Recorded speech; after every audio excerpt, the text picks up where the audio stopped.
Hello friends, আমরা যে second দিনের সব দেখিয়ে দেব আপনাদের স্টে ইন দার্জিলিং। যেখানে আমরা স্টে করেছিলাম তখন আমরা হোটেলে এসে লাঞ্চের জন্য বলে দিয়েছিলাম, তো সেই জন্য আমরা লাঞ্চের জন্য রেস্টুরেন্টে চলে গেছিলাম লাঞ্চ খাওয়ার জন্য। তো হোটেল রুমে থেকে আমরা রেস্টুরেন্টে যাচ্ছি লাঞ্চের জন্য। লাঞ্চ থালি বলে দিয়েছিলাম, এদের ব্যবস্থা খুব ভালো। থালি দেখুন, একদম গরম গরম থালি সার্ভ করেছে। আমরা লাঞ্চ করে বেরিয়ে পড়লাম। তো বেরিয়ে একটা জিনিস দেখলাম যেটা আপনাদের সাথে না শেয়ার করে পারলাম না। একটা নেপালি বিয়ে, তো ওদের গাড়ি যেভাবে সাজানো হয়, বিভিন্ন রঙের কাপড় দিয়ে সামনেটা সাজানো হয়েছে। একটু নতুনত্ব ধরনের লাগলো আমার, তাই জন্য আপনাদের সাথে শেয়ার করলাম। এটা একটা এখানকারই নিয়ম অনুযায়ী বিয়েটা হচ্ছিল। তো আমরা সেই গাড়িটা প্রথমে দেখলাম, তারপরে যেখানে বিয়েটা হচ্ছিল সেখানেও আমরা গিয়ে দেখলাম যে ওদের বাইরে যেখানে গেস্ট ওয়েলকাম করা হয় সেখানে দুধের পাত্রে কিছু ফুলের পাপড়ি দিয়ে সাজানো, একটু নতুনত্ব ধরনের দেখে খুব ভাল লাগলো, তাই একটু শ্যুট করে নিলাম। আর খুব সুন্দরভাবে সাজানো ছিল, পুরো ফ্রেশ ফ্লাওয়ার্স দিয়ে পুরো জিনিসটা সাজানো ছিল। ফ্লাওয়ার্স দেখে সত্যি মন ভরে গেছিলো, এত সুন্দর। আর এই দেখুন, বিভিন্ন জায়গায় দেখলাম দুধ রাখা পাত্রে এবং তাতে ফুলের পাপড়ি দেওয়া। তো সেই জন্য আপনাদের সাথে এটা শেয়ার করে নিলাম। এবার আমরা চলে গেলাম ম্যালের দিকে। তো এবার আমরা ভানু ভবনের সামনে চলে এসেছি। একটুই দূরত্বে আমাদের সামনেই ভানু ভবন ছিল। এবার আপনাদের দেখাচ্ছি চৌরাস্তা, দার্জিলিং চৌরাস্তা বা ম্যালের উপর যে দৃশ্যটা আপনাদের দেখাচ্ছি। বেশ ভিড়, এখানে লোকেরা ঘোড়ায় চড়ছে। তো বিভিন্ন ঘুড়সাওয়ারির যে ব্যাপারটা, এখানে ঘোড়ার উপর চড়ে লোকে এদিক থেকে অন্যদিকে যাচ্ছে। এটা দেখার মতন, জায়গাটা বেশ জমজমাট। আর দুপুরের সময় লোকের ভিড়ও ছিল, মোটামুটি ভালোই ভিড় ছিল। তো এখানে বিভিন্ন সানডে বলে অনেক দোকানপাট কিন্তু বন্ধ ছিল। এবার আমরা চলে এসেছি গ্লেনারিজে। তো এই সব জায়গা দার্জিলিংয়ে দেখার মতনই। আর সবসময় এটা মনে হচ্ছে যেন ক্রিসমাস ডেকোরেশন হয়ে গেছে। তো গ্লেনারিজের ভেতরটা আপনাদের দেখিয়ে দিচ্ছি। ভেতরে বেশ ভালো মিউজিক চলছিল আর ভালোই ভিড়, লোকেরা নিজেরাই সার্ভ করছিল। আর যে পেস্ট্রি আইটেম, বিভিন্ন ধরনের পেস্ট্রি আইটেম, বেকারি আইটেম এখানে দেখতে পেলাম। বিভিন্ন রকমের বেকারি আইটেম সাজানো, লোকেরা নিজেরাই সার্ভ করে নিচ্ছে। আর জায়গাটা যেরম মিউজিক দিয়ে জমজমাট করা, সেরম লোকের ভিড়েও জমজমাট। আর ডেকোরেশনটা খুব সুন্দর, মনে হচ্ছে ক্রিসমাস, অলরেডি ক্রিসমাস এসে গেছে। তো কিছুক্ষণ আমরা এখানে কাটিয়ে নিলাম, বসার ভালোই ব্যবস্থা। বসে আমরা গান শুনছিলাম, এখানে কিছু ভালো গান লাইভ হচ্ছিল নিচের দিকে, তো শুনতে পাচ্ছিলাম।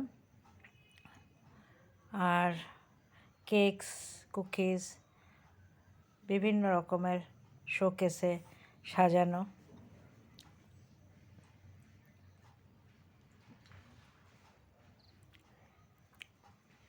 ভ্যারাইটি আইটেম এখানে পাওয়া যায়। আমরাও কিছুক্ষণ এখানে ওয়েট করে এনজয় করলাম এই জায়গাটা বসে। আর তারপরে বেরিয়ে আমরা ম্যাল রোডে কিছুক্ষণ সময় কাটিয়ে নিয়েছিলাম।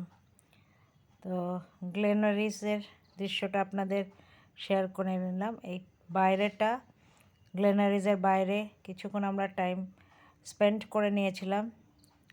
প্রচণ্ড ঠান্ডা পড়েছিল, আর এখান থেকে আমাদের বেশ ভালোই ঠান্ডা লাগছিল। সন্ধে নেমে এসছিল, লোকের প্রচুর ভিড়। তো এখানে আমরা বসে কিছুক্ষণ টাইম পাস করে নিয়েছিলাম। এবার আমরা চলে গেলাম কেভেন্টাসের দিকে কফি খাওয়ার জন্য। তো কেভেন্টাসও এখানকার নাম করার দেখলাম 1911 নাগাদ এই কেভেন্টাস শুরু হয়েছিল। অনেক পুরনো ঐতিহ্য হিসেবেই এই দোকানটি। তো ভেতরটা আপনাদের সাথে শেয়ার করে নিলাম কেভেন্টাসের। এখানেও বিভিন্ন ব্রেড আইটেম, ফ্রোজেন আইটেম, আর উপরে খাওয়ার জায়গা। প্রচুর ভিড় থাকাতে লাইন পড়ে গেছিলো, তাই আমরা বাইরে বসে পড়েছিলাম। প্রচুর লাইন ছিল, আর বাইরে বসে কিছুটা সময় আমরা কাটিয়ে নিলাম। পাশেই কাঞ্চনজঙ্ঘা দেখা যাচ্ছিল, তো কাঞ্চনজঙ্ঘার ভিউটাও এনজয় করে নিলাম। সাথে সাথে ম্যাল রোড থেকে, এই চৌরাস্তার থেকেই বিকেলের যে আলো পড়ছিল কাঞ্চনজঙ্ঘার উপর, সেটাও বেশ দেখার মতন। আর এই আমরা ফিরে চলে এসেছিলাম আমাদের হোটেলে। এখানে আপনাদের দেখিয়ে দিচ্ছি আমরা যেদিন ফিরে যাচ্ছিলাম, সে পোর্টার ডেকে নিয়েছিলাম যাতে আমাদের চোখবাজার অবধি ছেড়ে দেয়। তো এখানের যে কুলি বলে এসেছিলাম, তো আমাদের একটা জিনিস খুব ভালো লাগলো এদের, যে এরা কি স্পিডে না নেমে যায় এই এত লাগেজ নিয়েও, যেটা আমাদের পক্ষে খুবই অসুবিধা লাগে। এদের নাওয়ার কায়দা যেটা, সেটা একটু আলাদা রকম, বেশ সুন্দর দড়ি দিয়ে বেঁধে, আর খুব তাড়াতাড়ি এরা নেমে যায়। মানে আমরা এদের সাথে এত তাড়াতাড়ি হেঁটে পারবো না।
শেষ হয়ে গেছে, ট্রেন এখনও আমাদের আসেনি, কামরূপ এক্সপ্রেস। আজকে এখন অবধি 1 ঘন্টা লেট চলছে, ট্রেন এখনও ঢোকেনি। ঘড়িতে বাজে 6:26। ওয়েট করছি ট্রেন কখন ঢুকবে। এইভাবে আমাদের দার্জিলিং আর কার্শিয়ং ট্যুর এখানেই এন্ড হলো। আর আশা করছি আপনাদের এই ব্লগ ভালো লেগে থাকবে। ভালো লাগলে নিশ্চয়ই লাইক বাটন দেবেন।